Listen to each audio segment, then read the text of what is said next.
പോണ ലക്ഷണം ഇല്ല. ഞാൻ ഇവന്റെ കയ്യിന്ന് 2 എണ്ണം വാങ്ങിച്ചിട്ടേ പോവുള്ളൂ. ഓ അവന്റെ ഒരു തമാശ. വിറ്റാണ് അവള് ഭയങ്കര വിറ്റാണ്. അപ്പൊ തുടങ്ങാല്ലേ? അത് മക്കളും കൊച്ചന്മാരും കൂടെ അയക്കും. 1 2 3 4 ഫരീദാന്റെ ആരെങ്കിലും ഉണ്ടോ? ഫരീദന്റെ ആളുകൾ അന്വേഷിക്കുന്നുണ്ട്. ആൺകുട്ടിയാ?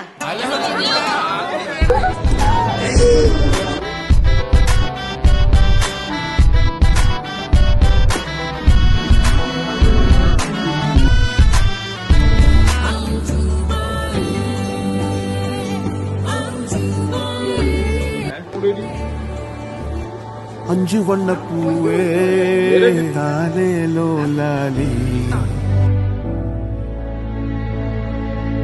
നക്ഷത്രപ്പൂവേ അഞ്ചു വണ്ണപ്പൂവേ உள்ளிருந்து பேசும்